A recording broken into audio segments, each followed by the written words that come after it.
캄비세스, 스메르디스, 다리오. 그 다음에 처음에 우리가 그 페르시아가 나라를 세울 때 다리오 왕하고 다릅니다. 자, 그리고 그 다음에 네 번째가 누구냐 하면, 이 네 번째는 아주 부유했습니다. 그 부유함으로 강해진 후에 모든 사람들, 심지어는 식민지 국가들까지 다 충동하고 모집하여서 헬라를 공격하는데, 크세스라는 왕인데 성경에는 아하수에로 왕으로 나와 있어요. 아하수에로 왕 기억나죠? 에스더서에 나오는 왕이죠. 에스더 남편입니다.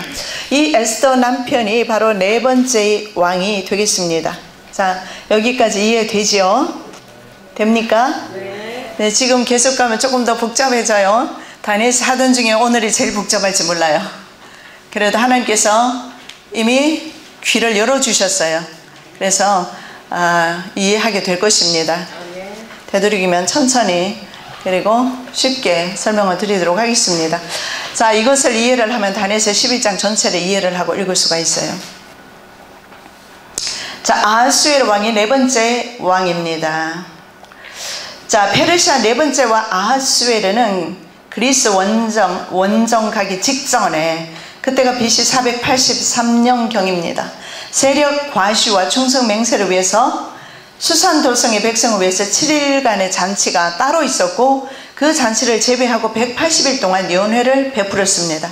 그게 에스더 1장 4절 5절에 나오죠. 왕이 여러 날 곧 180일 동안에 그의 영화로운 나라의 부함과 위엄의 혁혁함을 나타내니라. 이날이 지나며 왕이 또 도성수산에 있는 귀천간의 백성을 위하여 왕궁 후원들에서 7일 동안 잔치를 베풀세.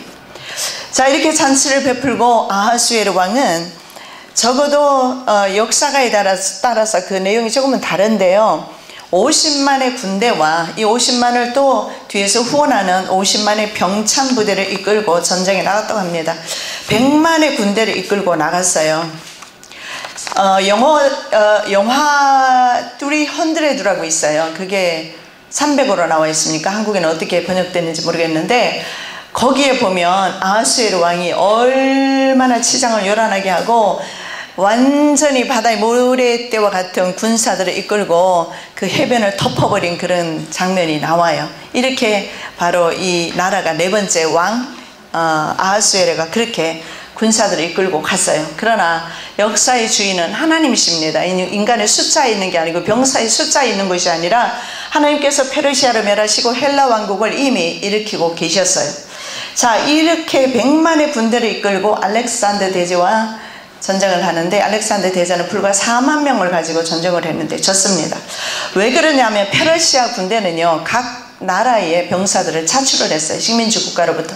뭐 유대인들도 있고 그렇잖아요. 그러니까 그 수많은 식민지 국가의 병사들을 데리고 오니까 명령이 하달이 안 돼요.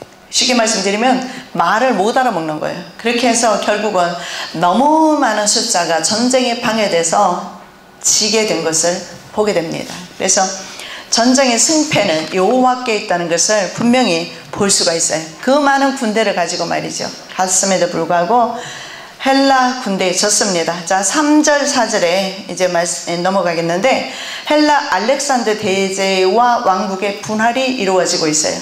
그 다음에 일어난 나라가 헬라 제국이지만, 헬라 제국도 역시 나누어지는 것을 지금 다니엘은 설명하고 있어요. 우리가 그 전에 이미 다 살펴보았던 거예요. 근데 여기서는 이렇게 해서 넘어가는 그 역사를 서술을 다시 한번 하고 있는 것 뿐입니다. 자, 페르시아 제국 다음에 나타난 헬라 제국의 흥망성쇠를 언급하고 있습니다. 장차 한 능력 있는 왕이 일어나서, 알렉산더 대제죠, 큰 권세로 다스리며 자기 마음대로 행하리라. 그러나 그가 강성할 때 그의 나라가 갈라져 천하 사방에 나누일 것이나 네 장군에게 나뉘어집니다. 그의 자손에게로 돌아가지도 아니할 것이요, 또 자기가 주장하던 권세대로도 되지 않으리니 이는 그 나라가 뽑혀서 그 외의 다른 사람들에게로 돌아갈 것임이라. 하나님께서 그렇게 작정하셨기 때문에 그렇습니다. 바로 이 한 능력 있는 왕 알렉산더 대제는 10년 동안 정광석화처럼 인도까지, 유럽 전체, 아시아까지 다 점령했지만, 그러나 그도 말라리아 걸려서 죽어버리고 나서 그의 제국은 천하 사방에 나누어지게 됩니다. 그래서 성경은 그의 자손에게로 권세가 넘어가지 않는다 그렇게 말해요. 자, 바로 이 알렉산더 대제가 그 당시에 글로벌 세계화를 추진을 했어요. 이 세계화를 통해서 세계 정복을 꿈꿨던 거죠. 그래서 왕비를 취하는데 페르시아 공주 중에서 왕비를 취했어요. 그래서 페르시아 다리오 마지막 왕이죠. 다리오 왕의 딸인 바사인을 아내로 취합니다. 그 여자가 낳은 아들이 헤르쿨즈라는 아들이 있는데 아버지가 죽은 후에 폴리스 페르콘이라는 측근에게 암살을 당하고 맙니다. 그리고 또 다른 아들이 있어요. 그 아들 이름이 알렉산더, 아버지 이름을 따서 알렉산더인데 자신의 경호원인 필립, 아리데우스 그리고 럭사나라는 여자에 의해서 암살을 당하게 됩니다. 자, 다니엘의 예언대로 알렉산더가 주장하던 그런 권세대로 되지 않는 것을 볼 수가 있습니다. 참 성경이 신기하지 않아요? 알렉산더 대제에 대해서 언급하고 있고 말이죠. 그 이름을 그대로 언급은 하지는 않지만 그러나 알렉산더 대제 그리고 좀 있으면 클레오파트라까지 나와요. 다니엘서에. 그래서 여기서 우리가 볼 수 있는 것은 세계 역사가 하나님의 손에 의해서 주관되어서 진행되고 있어요. 그렇기 때문에 우리는 하나님의 종들이기 때문에 그의 역사가 이끌어져 가는 대로 하나님의 역사가 이끌어져 가는 대로 우리는 순종하고 나갈 때에 우리는 마지막까지 승리할 수 있는 줄로 믿습니다. 자, 그 다음에 보면 페르시아 시대에 지금 다니엘이 환상을 보고 있어요. 왜냐하면 다니엘은 헬라 시대까지 살지 않았어요. 페르시아 시대에 앞으로 다가올 헬라 제국의 도래에 대해서 말씀을 하고 있고 마지막 끝날까지 말씀을 하고 있어요. 자, 남방왕의 사령관이 후에 북방왕이 되는 것을 보게 됩니다. 5절 말씀. 자, 남방의 왕들은 강할 것이나 그 군주들 중에 하나는 그보다 강하여 권세를 떨치리니 그의 권세가 심히 클 것이요. 자, 11장 5절에서 이렇게 말합니다. 군주들 중에 하나다. One of his commander이라고 나오죠. commander은 사령관입니다. 사령관들 중에 하나의 권세가 더 크다. 알렉산더 대제의 가장 유능했던 장수가 이집트를 점령했던 톨레미 소테르라는 사람입니다. 이 왕조가 바로 남방왕이죠. 그래서 이스라엘을 중심으로 했을 때 북쪽에 있는 왕을 북방왕, 남쪽에 있는 이집트 왕을 남방왕 이렇게 표현하고 있어요. 자, 군주들 중에 하나가 권세를 더 떨치게 됩니다. 이 군주들 중에 하나는 나중에 권세를 떨치는데 이 사람은 누구냐면 북방왕 셀루쿠스가 됩니다. 그래서 후에는 남방왕보다 더 큰 세력을 떨치게 되는데 셀루쿠스가 원래는 북쪽에 마게도니아 시리아 아니죠. 바벨론 지역의 땅을 차지했지만 그곳에서 또 다른 세력에 의해서 쫓겨나서 사실은 누구에게 오느냐 하면 바로 톨레미에게 옵니다. 그래서 톨레미의 장군으로 이제 전쟁에 나가면서 어디를 점령을 하느냐? 시리아입니다. 오늘날 시리아, 지금 시리아 폭동이 일어나고 있는 지역 있죠? 그 지역을 이제 장악하면서 이 사람이 바로 북방왕이 되는 겁니다.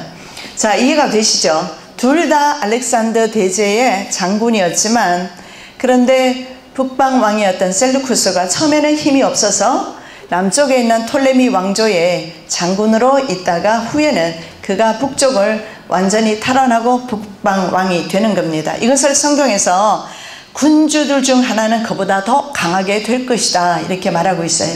성경이 얼마나 상세하게 설명하고 있는지 몰라요. 자, 6절 말씀에 보면 북방왕과 남방왕이 동맹을 맺습니다. 몇 해 후에 그들이 서로 담합하리니 곧 남방왕의 딸이 북방왕에게 가서 화친하리라. 그러나 그 공주의 힘이 쇠하고 그 왕은 서지도 못하며 권세가 없어질 뿐 아니라 그 공주와 그를 데리고 온 자와 그를 낳은 자와 그때 도와주던 자가 다 버림을 당하리라. 자, 이제 본격적으로 남방왕, 북방왕 알렉산더 두 장군이 싸움을 하는 겁니다. 자, 그런데 서로가 나중에 뭘 하느냐면 동맹을 맺습니다. 남방왕의 이름이 누구냐 하면 톨레미 필라델푸스 왕입니다. 이 사람이 북방왕 안티오쿠스 2세와 동맹을 맺습니다. 동맹을 맺으면서 자신의 딸 베레니스 공주를 그에게 줍니다. 그런데 남방왕이 좀 있다가 죽어버리게 됩니다. 그러자 공주와 그녀를 수행했던 모든 사람들이 버림을 당합니다. 왜냐하면 북방왕 안티오쿠스 2세가 남방왕이 죽는 것을 보고 정치적인 목적 때문에 할 수 없이 베레니스와 결혼을 했던 겁니다. 그래서 베레니스와 이혼을 하죠. 그리고 전부인인 라오디스를 다시 데려옵니다. 자, 라오디스는 한번 쫓겨났기 때문에 이 여자가 다시 남편에게로 돌아갈까 두려웠어요. 그래서 이미 아들이 둘이가 있었어요. 둘 있었는데 그 이름이 셀루쿠스, 칼리니쿠스입니다. 그리고 안티오쿠스라는 아들이 있어요. 뭐 이방의 이름이라서 여러분이 이해하기 힘들어요. 우리나라 이름 같으면 이해하기도 쉬운데 힘들지만, 그러나 전체적인 것을 이해하기 위해서는 이것도 우리가 짚고 넘어가고, 그리고 나중에 여러분이 이것을 서로 종이를 서로 비교해서 보면 나중에 다 이해가 돼요. 자, 그래서 두 아들이 있는데 그 두 아들 중에 그 셀루쿠스를 시켜서 누구를 죽이느냐면 이 베레니스와 그녀의 어린 아들을 암살해버립니다. 자, 이것이 전쟁의 동인이 됩니다. 남방왕이 이것을 계기로 북방왕을 공격하게 됩니다. 이것이 바로 7절, 8절 말씀입니다. 자, 그러나 그 공주의 본 족속에게서 난 자 중에 한 사람이 왕위를 이어 권세를 받아 북방왕의 군대를 치러 와서 그의 성에 들어가서 그들을 쳐서 이기고 그 신들과 부어 만든 우상들과 은과 금의 아름다운 그릇들은 다 노략하여 애굽으로 가져갈 것이요 몇 해 동안은 그가 북방왕을 치지 아니하리라. 자, 여기서 공주의 본 족속에게서 난 자라고 나와 있어요. 누구냐면 공주의 오빠 톨레미 유어게티스라는 왕입니다. 오빠가 동생의 원수를 갚기 위해서 북방왕을 쳐들어갑니다. 그래서 이 사람은 세 번째 톨레미입니다. 왜냐하면 톨레미 필라델푸스 왕이 두 번째죠. 그리고 이 사람은 세 번째 왕이 되는데 북방으로 가서 자신의 누이를 살해한 라오디스를 죽이고 승리를 거두고 돌아오게 됩니다. 근데 문제는 계속해서 북쪽으로 갔다가 남쪽으로 왔다 하면서 그 속에서 전쟁에 항상 전화 속에 휩싸이게 된 나라가 있어요. 그 나라가 이스라엘입니다. 지난번에 우리가 이스라엘을 가봤더니요, 그 왕의 대로라고 그 대로를 통해서 가는데 그 왕의 대로라든가 보면 다른 지역으로는 갈 수가 없어요. 그 지역을 통과할 수밖에 없어요. 그래서 오늘날 요르단 왕국이고 옛날에는 이스라엘 땅입니다. 근데 그 길을 통과해서 갈 수밖에 없어요. 그래서 항상 이스라엘은 전쟁 속에서 그 전쟁의 참화 속에서 샌드위치가 돼가지고 북방이 치고 내려오고 남방이 치고 올라가고 샌드위치가 됐어요. 왜 샌드위치가 됐느냐? 말라기의 말씀에 우리가 계속 요즘 보고 있었잖아요. 하나님의 제사를 멸시했기 때문에, 하나님의 식탁을 더럽혔기 때문에 400년 동안 이스라엘은 하나님의 말씀이 없었어요. 어떤 예언자도 예언하지 않았어요. 그리고 진짜 하나님의 아들이신 예수 그리스도가 오실 때까지, 예수님이 오심으로써 이제 회복이 되죠. 자, 그렇게 하나님의 예배를 무시하고 하나님의 말씀을 듣지 않았음으로 말미암아 그런 결론이, 그런 이스라엘은 400년 동안 이렇게 처참한 공격을 당하는데 이 기간이 거의 150년간 이 전쟁이 있게 됩니다. 자, 7절 8절 북방왕이 이제는 남방왕을 공격하게 되죠. 9절에서 11절. 자, 9절에서 11절인가요? 네. 자, 7절 8절 아닙니다. 9절에서 11절입니다. 북방왕이 남방왕의 왕국으로 쳐들어갈 것이나 자기 본국으로 물러가리라. 그러나 그의 아들들이 전쟁을 준비하고 심히 많은 군대를 모아서 물이 넘침같이 나올 것이며 그가 또 와서 남방왕의 경관성까지 칠 것이요 남방왕은 크게 노하여 나와서 북방왕과 싸울 것이라. 북방왕이 큰 무리를 일으킬 것이나 그 무리는 그의 손에 넘겨준 바 되리라. 자, 이집트를 공격한 북방왕은 라오디스, 살해당했죠. 남방왕에 의해서 살해당했어요. 유어게테스에 의해서 살해당한 라오디스의 첫째 아들입니다. 셀루쿠스, 칼리니쿠스로 남방왕에게 공격을 해왔어요. 이제 또 분풀이하러 내려와야 되잖아요. 그렇지만 피하고 돌아갑니다. 그리고 그의 아들들이 누구냐면 셀루쿠스, 세르누스와 안티오쿠스. 다 기억 못하셔도 괜찮아요. 이렇게 저들은 계속해서 전쟁을 하고 있습니다. 자, 13절 15절입니다. 북방왕은 돌아가서 다시 군대를 전부 다 패했지 않습니까? 그래서 북방왕 안티오코스가 다시 남방왕 톨레미를 공격합니다. 패했으니까. 북방왕은 돌아가서 다시 군대를 전부 다 더 많이 준비하였다가 멧대, 곧 멧대 후에 대군과 많은 물건을 거느리고 오리라. 그때 여러 사람이 일어나서 남방왕을 칠 것이요, 내 백성 중에서도 포악한 자가 스스로 높아져서 환상을 이루려 할 것이나 그들이 도리어 걸려 넘어지리라. 이에 북방왕은 와서 토성을 쌓고 견고한 성읍을 점령할 것이요, 남방 군대는 그를 당할 수 없으며 또 그가 택한 군대라도 그를 당할 힘이 없을 것이므로. 자, 북방왕은 라오디스의 손자 안티오쿠스입니다. 그가 여러 사람이라고 했어요. 마게도냐 빌립, 이 마게도냐는 바로 헬라지요. 빌립, 마게도냐 빌립이라는 그 왕과, 그리고 애굽 반란군들, 애굽 반란군들은 애굽에서 반란을 일으킨 사람들이죠. 애굽 반란군들과 동맹을 맺습니다. 그리고 이집트를 공격하는 거죠. 이때 이스라엘 백성 중에 강포한 자가 있어서 자신의 이상을 이루려 합니다. 애굽을 치기 위해서 안티오코스와 동맹을 맺습니다. 그런데 이스라엘은 그때 이집트와 동맹을 맺고 있었어요. 그런데 물론 국가는 없지요. 국가는 없지만 이스라엘이 애굽의 속국으로 있었습니다. 자, 이집트의 스코파스 대장 같은 경우에 특별히 유대인들에게 호의를 베풀었습니다. 성전을 부흥시켜 주는 일도 했고, 그렇게 호의를 베풀었음에도 불구하고 이 강포한 자들이, 이스라엘의 이런 강포한 자들이 이집트를, 남방 왕을 쉽게 말씀드리면 배반하고 북방 왕에게로 간 것입니다. 이 전쟁에서 북방 왕이 이기게 됩니다. 그래서 그때 남방 왕은 톨레미 필로파트로가 죽고 4살짜리 아들이 왕위에 올라져 있어요. 그러니까 아버지가 이미 죽어버리고 4살짜리 아들이 왕위에 올라져 있는 상태입니다. 자, 그런데 문제는 너무 어리잖아요. 왕이 올라가 있기는 하지만 전쟁을 수행할 능력이 4살짜리가 있겠습니까? 자, 그러면서 전쟁을 하던 가운데 전쟁을 끝낸 후에 이제 북쪽에서 이겼죠. 북방왕이 이겼습니다. 그래서 이때 남쪽의 왕 톨레미는 7살이 되었어요. 그런데 아주 재미있는 것이 뭐냐면 이 7살 된 왕에게 북쪽의 셀루쿠스 그 왕조에서 자기의 딸 클레오파트라를 시집을 보내요. 자, 그래서 다니엘서에도 이 여자가 바로 클레오파트라를 언급하고 있는 것을 성경에서 말씀을 하고 있습니다. 자,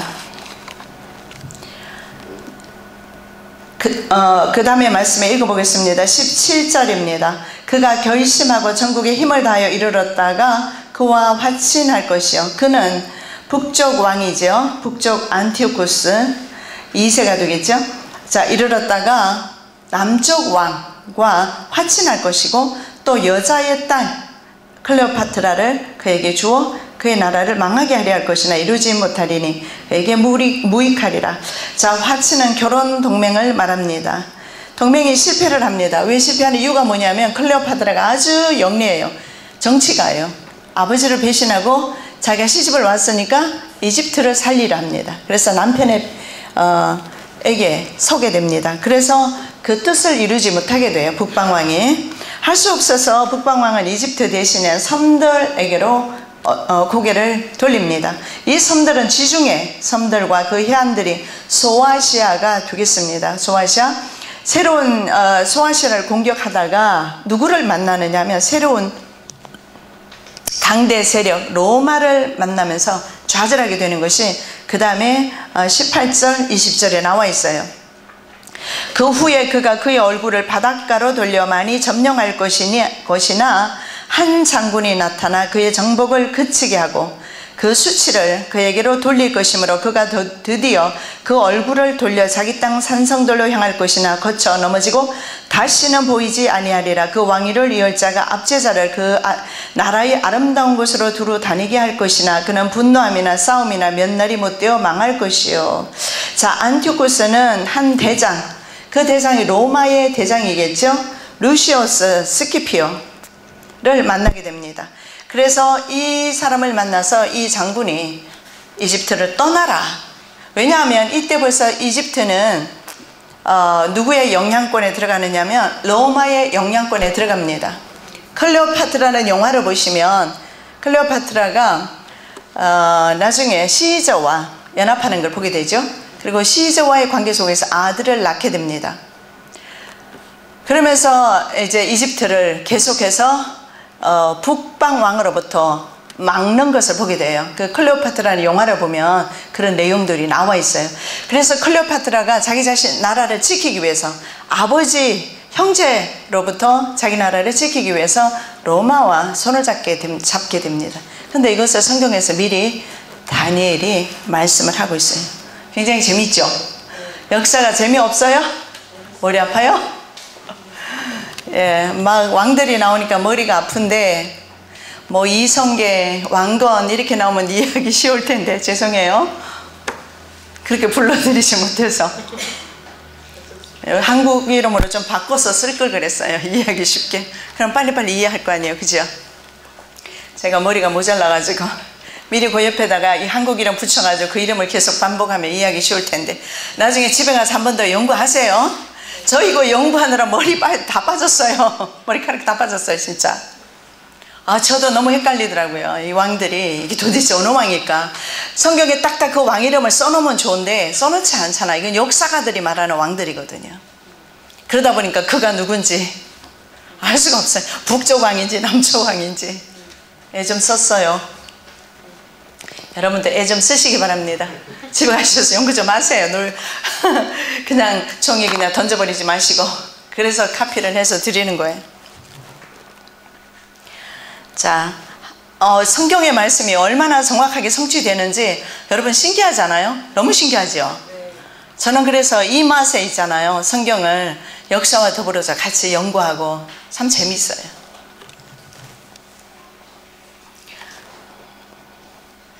자, 로마를 만나서 좌절하게 됩니다. 그래서 다시는 보이지 않는다.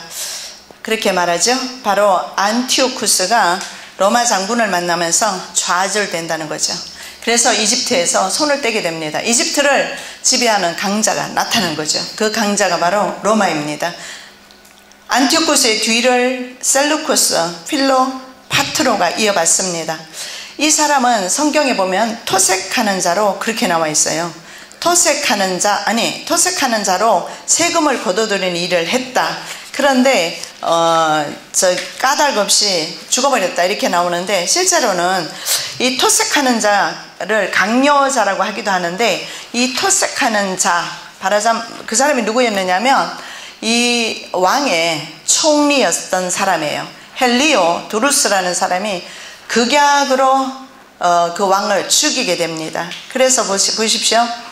자, 그렇게 말합니다. 아까 우리가 읽은 것 중에 한 장군이 나타나 그의 정복을 그치게 하고 그 수치를 그에게로 돌릴 것이므로 그가 드디어 그 얼굴을 돌려 자기 땅 산성들로 향할 것이나 거쳐 넘어지고 다시는 보이지 아니하리라. 그리고 그 다음에 그 왕위를 이을 자가 압제자를 그 나라의 아름다운 곳으로 두루 다니게 할 것이나 그의 분노함이나 싸움이나 없이 몇 날이 못되어 망할 것이요. 전쟁에서 죽은 것이 아니라 이렇게 암살당하게 되는 것을 말을 하고 있습니다.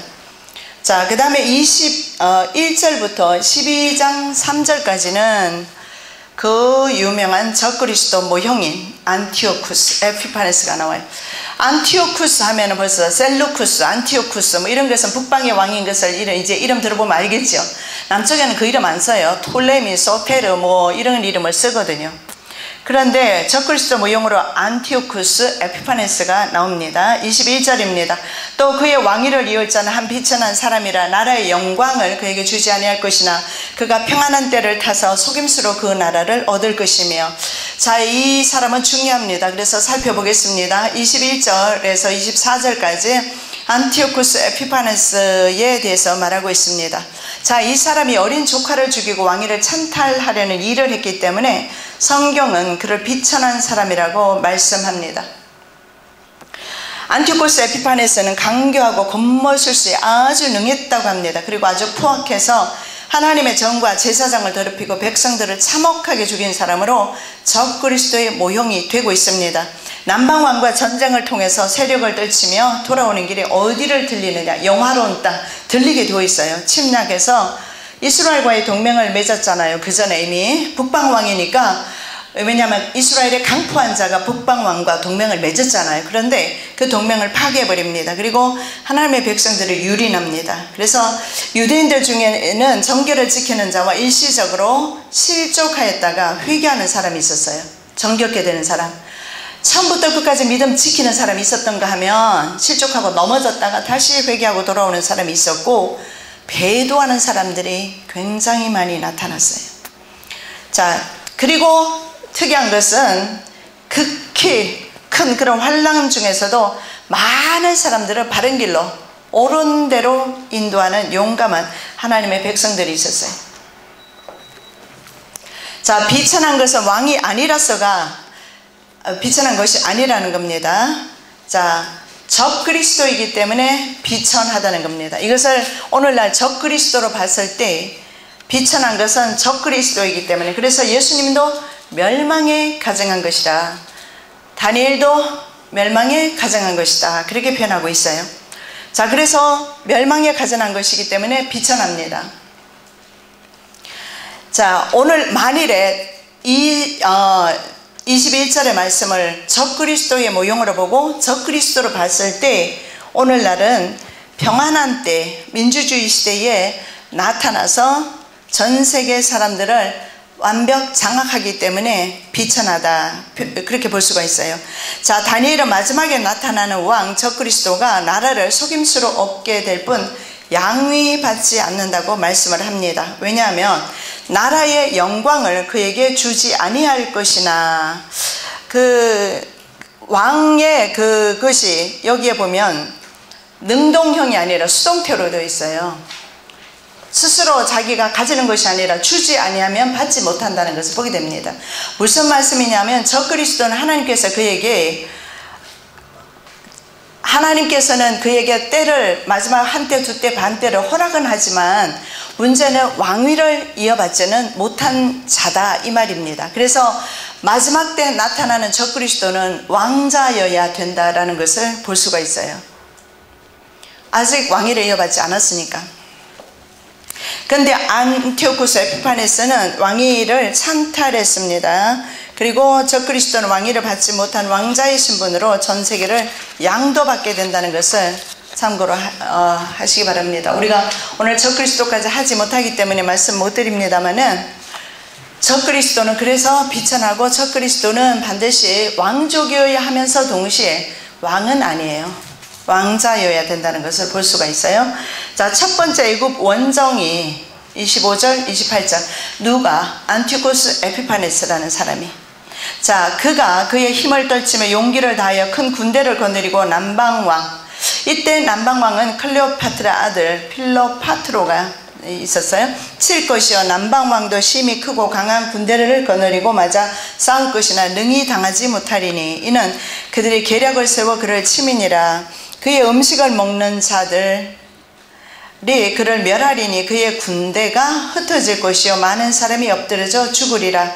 이 두 왕이, 자, 북방왕 남방왕이죠, 마음에 서로 회하고자 해 한 밥상에 앉았을 때 거짓말을 할 것이라. 이 일이 형통하지 못하리니 이는 아직 때가 이르지 아니하였으므로 그 일이 이루어지지 아니할 것임이니라. 북방왕은 많은 재물을 가지고 본국으로 돌아가리니 그는 마음으로 거룩한 언약을 거스리며 자기 마음대로 행하고 본토로 돌아갈 것이며. 자, 25절, 28절 아주 어려운데요. 안티오쿠스 설명을 다시 드리겠습니다. 에피파네스가 이집트를 쳐서 이기고 평화 조약을 맺습니다. 그런데 성경에서는 이 두 왕이 서로 헤아려고 한 밥상에 앉았다 이렇게 말해요. 근데 서로 거짓말을 합니다. 왜냐하면 안티오쿠스는 이집트의 왕이면서 자신의 조카인 클레오파트라의 아들이기 때문에 그의 실제로는 그의 조카입니다. 근데 그 조카의 그 왕위를, 이집트 왕위를 자기가 빼앗으려고 한 것입니다. 자, 그래서 그 조카인 필로파트로에게 친구인 척, 왜냐하면 삼촌이니까요. 외삼촌이니까. 그리고 이 필로파트로, 그러니까 이집트 왕에게는 형제가 둘이 있었어요. 한 형제가 더 있는데 톨레미 유어게티스라는 형제가 있는데 서로 이간책을 시키는 거. 그래서 여러분 한번 들어가시면 클레오파트라 한번 보세요. 거기 보면 다 나와 있어요. 자, 서로 이간책을 시켜 싸움을 붙이기도 합니다. 그래서 조카들과 동맹 맺은 것도 하나도 지키지 않고, 적어도 왕의 미덕 중에 하나는 동맹을 지키는 거거든요. 근데 안 지켜요. 자, 두 번째 애굽 원정이 있습니다. 자, 여기까지 이해가 됐지요? 자, 두 번째 애굽을 또 이제 원정 갑니다. 작정된 기한입니다. 이집트와의 조약을 깨는 거죠. 그가 다시 나와서 남방에 이를 것이나 이번이 그 전번만 못하리니 이는 기띔의 배들이 이르러 그를 칠 것임이라. 29절 30절입니다.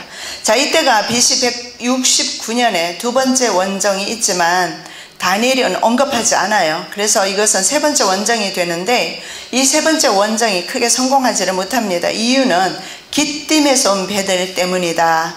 이 기띔이라는 것은 어느 지역이냐면 로마를 기띔이라고 그래요.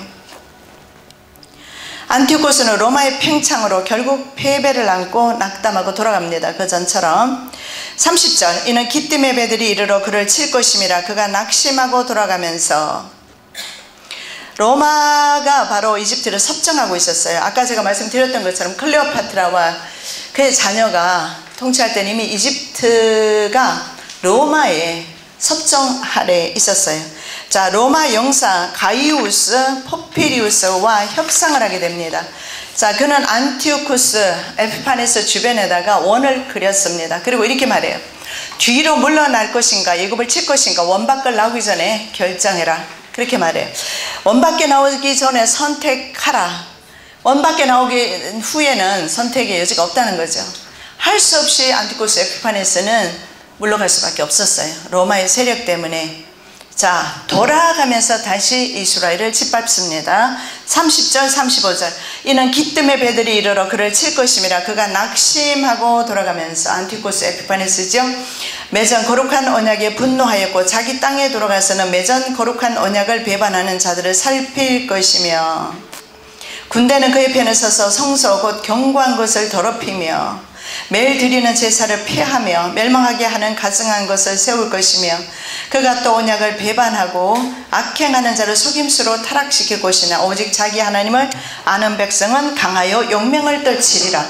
여기에 보면요, 많은 사람들이 안티오쿠스 에피파네스에 의해서 변절합니다. 많은 사람이. 그러나 그 중에 하나님을 아는 백성은 오히려 용맹을 떨치리라.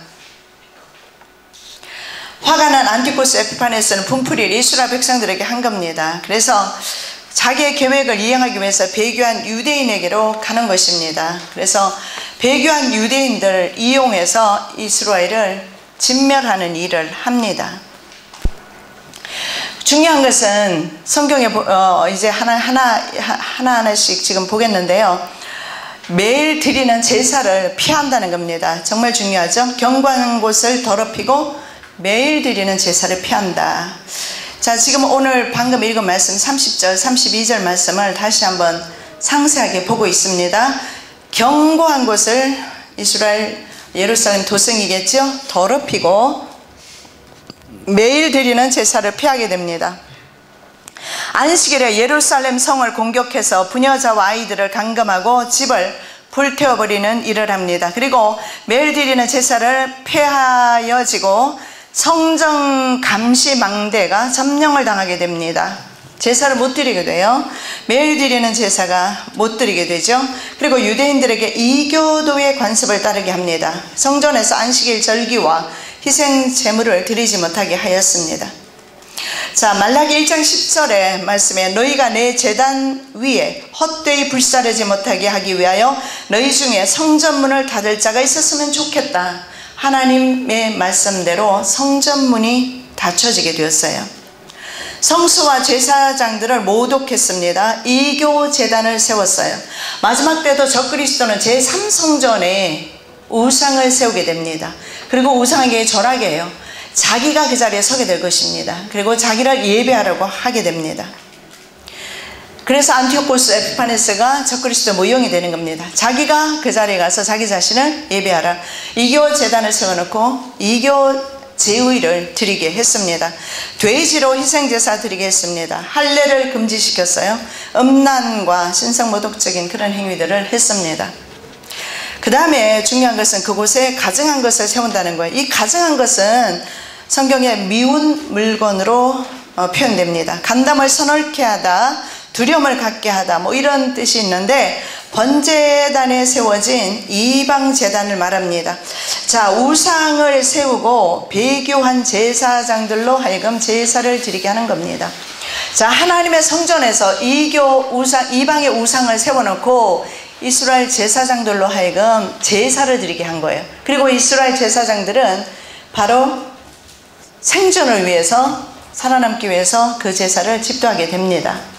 자, 이스라엘의 상황이 이렇게 참혹하게 된 것은 그들이 하나님의 이름과 하나님의 제사를 능멸하였기 때문이라고 말라기에 나와 있어요.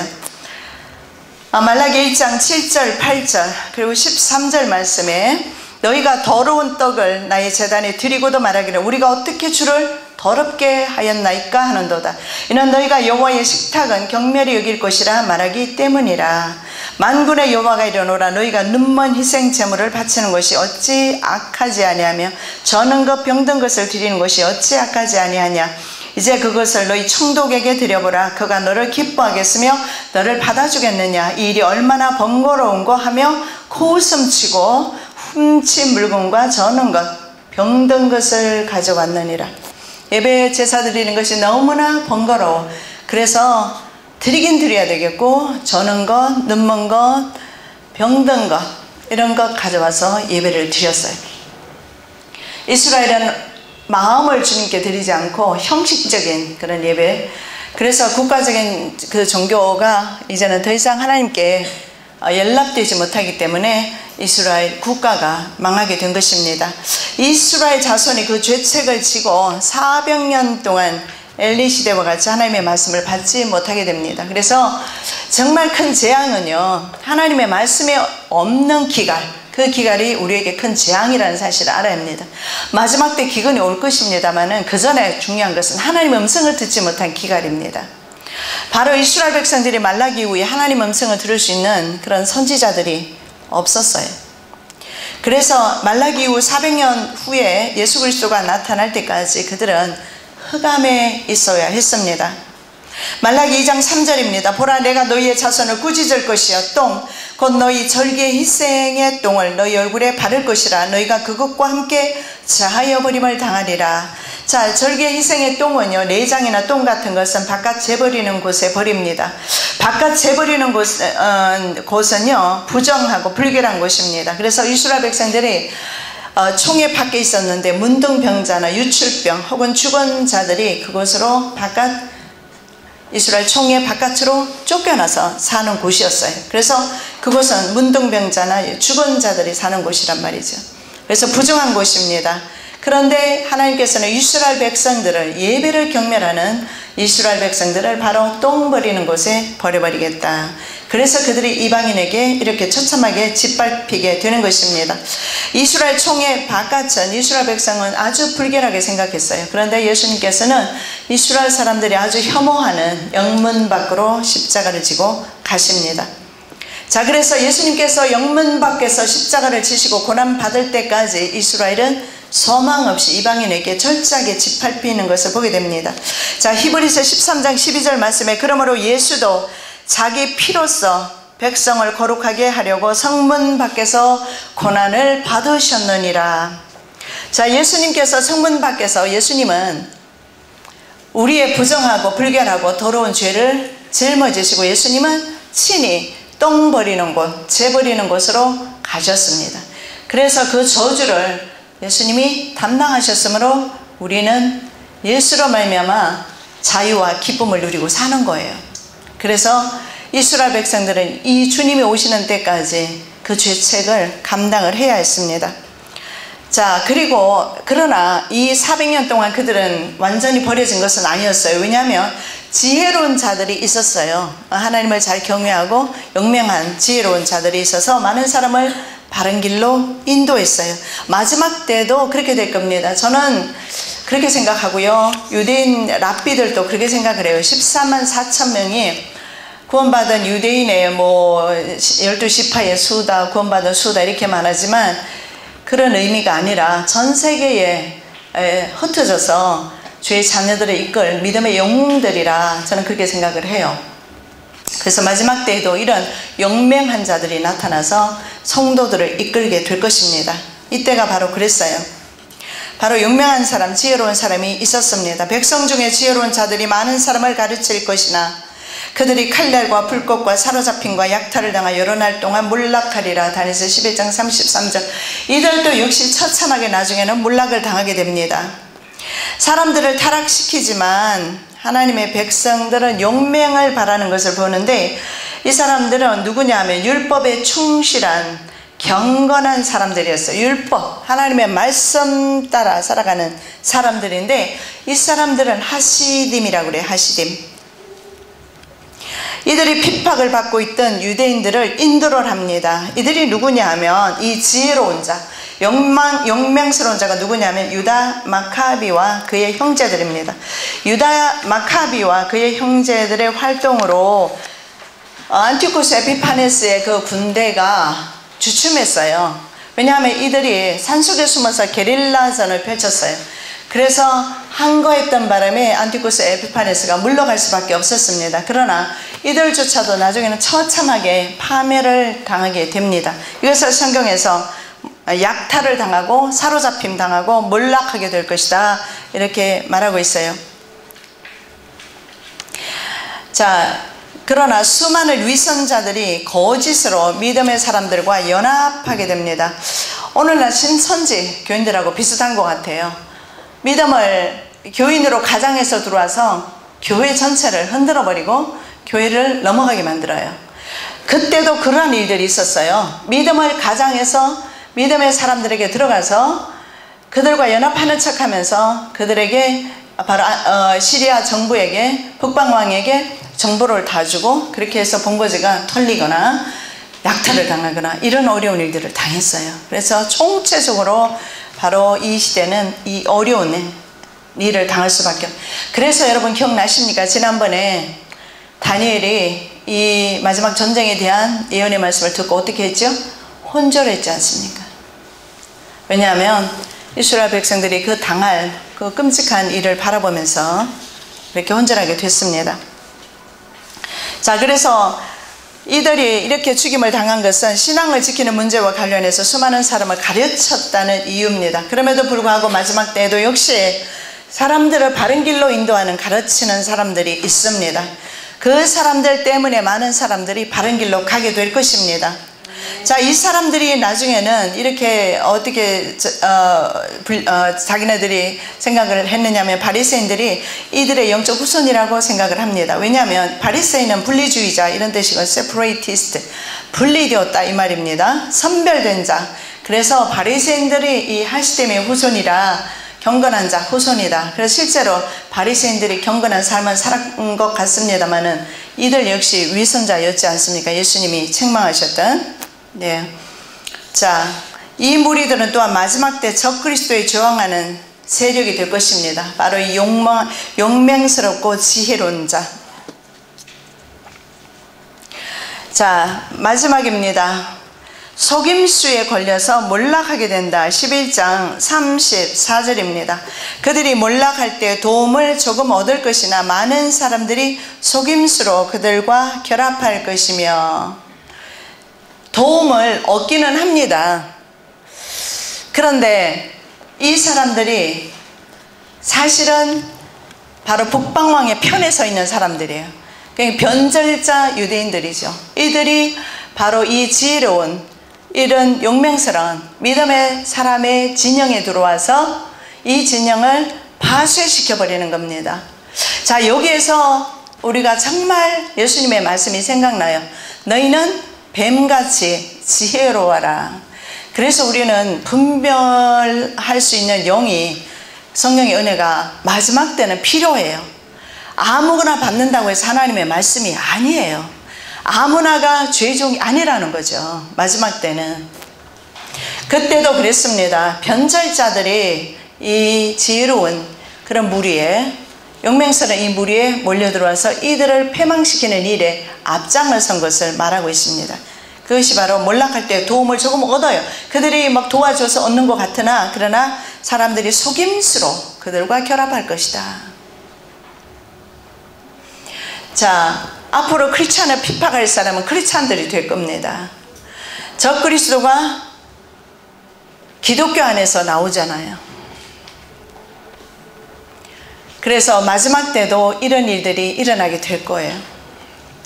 자, 그러나 성경에는 무엇을 말씀하느냐면, 연단받아서 하나님의 자녀들은 정결하게 된다 말씀하고 있어요. 다니엘서 11장 35절 말씀입니다. 우리 다 함께 봉독합니다. 또 그들 중 지혜로운 자 몇 사람이 몰락하여 무리 중에서 연단을 받아 정결하게 되며 희게 되어 마지막 때까지 이르게 하리니 이는 아직 정한 기한이 남았음이라. 아멘. 자, 여기에 보십시오. 마지막 때 연단받아 정결하게 된다. 마지막 때는 우리에게 왜 이런 환난이 주어질까요? 알곡과 죽정이를 갈라내는 것입니다. 양과 염소를 나누는 것입니다. 양과 염소는 원래 한 누리에 있습니다. 양은 모여있는 습성이 있다고 그래요. 그래서 모여서 폭에서 자다 보면 밑에 있는 양들은 깔려서 죽는답니다.